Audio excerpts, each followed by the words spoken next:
ஈசனிடம் வரம் வாங்கிய லக்ஷ்மி தன் சகோதரனுடன் சோழ அரசருக்கு இரட்டை குழந்தைகளாக பிறந்தார்கள். ஆனால் அவர்கள் சாதாரண குழந்தைகள் அல்ல. தங்களை ஏமாற்றிய வேதியர் வேலவனை அவர்கள் எப்படி பழி தீர்த்தார்கள், அதை வரும் பகுதியில் காண்போம். இதுதான் நீலி கதையின் உண்மையான தொடக்கம். பார்ட் 1 இன்னும் பார்க்காதவர்கள் முதல்ல பார்ட் 1 பாருங்க. அப்போதான் இந்த கதையின் முழு உண்மை புரியும். தென் தமிழ்நாட்டின் பழமையான காலத்தில் ஒரு சோழ மன்னன் ஆட்சி செய்தான். குழந்தை இல்லாத துயரம் அவர்களை தினமும் வாட்டியது. இறைவனை அவர்கள் முழு மனதுடன் பிரார்த்தித்தனர். அவர்களின் பக்தியை கண்டு இறைவன் அருள் புரிந்தான். ஒரு நாள் ராணி இரட்டை குழந்தைகளை பெற்றாள். அரண்மனை முழுவதும் கொண்டாட்டம்.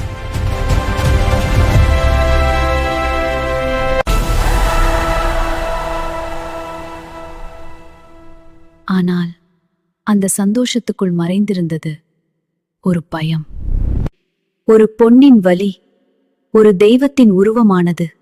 அவள் யார் தெரியுமா?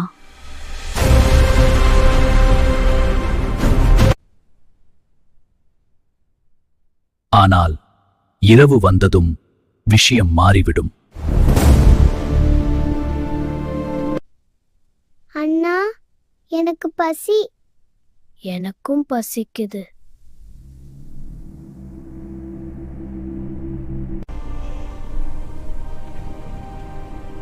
அவர்கள் குழந்தைகள் இல்லை.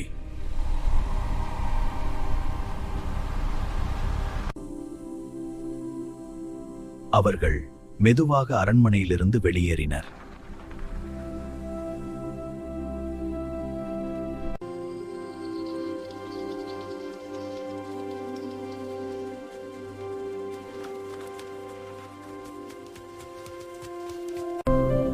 காடு நோக்கி சென்றனர்.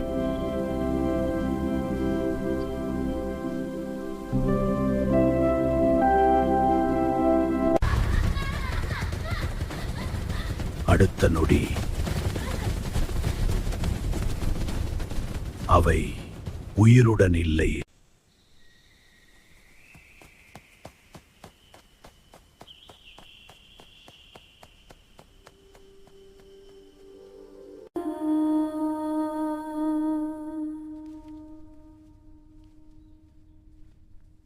அவர்கள் சாதாரண குழந்தைகள் அல்ல. காலை எழுந்த ராணி அன்போடு குழந்தைகளை அணைத்தாள்.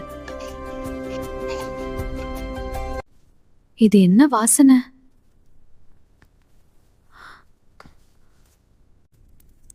அவள் இன்னும் அறியவில்லை. அவள் தூக்கிக் கொண்டிருப்பது மனித குழந்தைகள் அல்ல. ராணியின் சந்தேகம் மன்னனை அச்சத்தில் ஆழ்த்தியது. உண்மையை அறிய மன்னன் ஜோதிடரை அழைத்தான். அரசே, இவர்கள் மனித குழந்தைகள் அல்ல, பேய் குழந்தைகள்.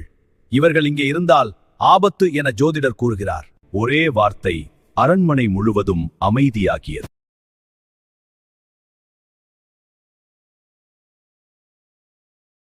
ஒரு பக்கம் நாட்டின் பாதுகாப்பு, மற்றொரு பக்கம் தன் குழந்தைகள். மன்னனின் மனம் உடைந்தது. ஜோதிடர்களின் வார்த்தை அவனை துரத்தின.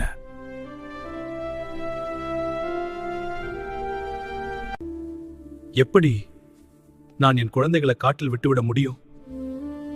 இல்ல, என்னால் முடியாது. மன்னன் மறுத்துவிட்டான்.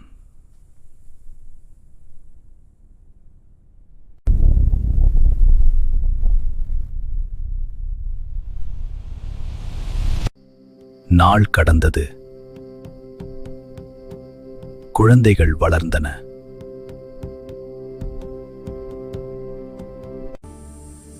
அவர்களின் சக்தியும் அதிகரித்தது. இரவு தோறும் அவர்கள் மனிதர்களுக்கும் ஆபத்தானவர்களாக மாறினர். ஒரு விசித்திரமான சம்பவம். ஒவ்வொரு இரவும் மிருகங்கள் காணாமல் போனது. மக்களின் மனதில் ஒரே கேள்வி, இதை செய்பவன் யார்? தினமும் கால்நடை காணாமல் போகும் பயம் கிராம மக்களின் மனதை முழுவதும் ஆக்கிரமித்தது. இறுதியில் அவர்கள் அனைவரும் மன்னனை நாடினர். அரசே, எங்கள் வாழ்வு ஆபத்தில் இருக்கிறது. தினமும் எங்கள் மாடுகள் காணாமல் போகின்றன. யாராக இருந்தாலும் உடனே கண்டுபிடிக்க வேண்டும்.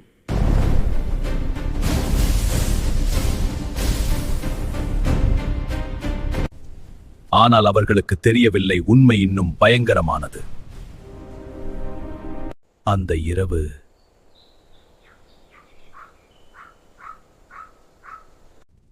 இன்றிரவு உண்மை தெரிய வேண்டும்.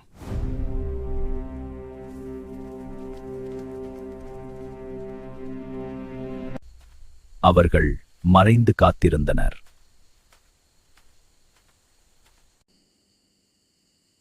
இரவு ஆழ்ந்தது. நிசப்தம் சூழ்ந்தது. அந்த நேரத்தில் 2 சிறிய குழந்தை நிழல்கள். அது குழந்தைகள். ஆனால் அவர்களின் கண்கள் சிவப்பாக ஒளிர்ந்தன. அடுத்த நொடி அந்த குழந்தைகள் மிருகங்களை தாக்கின. அவற்றின் இரத்தத்தை குடிக்கத் தொடங்கின. அவர்களின் இதயம் நின்றது போலானது. அந்த காட்சியை பார்த்த சேவகர்கள் பயத்தில் நடுங்கினர். அவர்கள் உடனே மன்னனிடம் ஓடி சென்றனர். அரசே, நாங்கள் பார்த்தது பயங்கரம். அது தங்களின் குழந்தைகள். அது சாத்தியமில்லை. அவர்கள் என் குழந்தைகளாக இருக்காது. அரசே, அவை உங்கள் குழந்தைகள்தான். அந்த ஒரு வார்த்தை அவன் உலகமே உடைந்து போனது. பல ஆண்டுகள் குழந்தை இல்லாமல் தவித்தவன் இப்போது பெற்ற குழந்தைகள் மனிதர்கள் அல்ல. இது என்ன விதி? ஒரு பக்கம் தன் நாட்டின் பாதுகாப்பு, மற்றொரு பக்கம் தான் பெற்ற குழந்தை, தன் ரத்தம். இறுதியில் மன்னன் ஒரு கடுமையான முடிவை எடுத்தான்.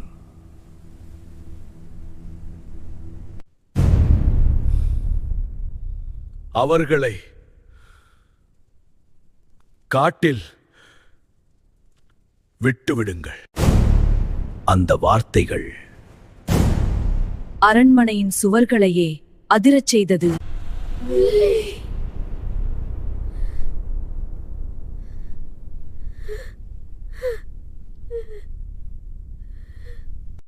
அவன் ஒரு முடிவு எடுத்தான். ஆனால் அந்த முடிவு அவனை வாழ்நாளெல்லாம் துரத்தும். காட்டில் விட்ட அந்த குழந்தைகள் பின்னர் என்ன ஆனது? இதுதான் நீலியின் தொடக்கம்.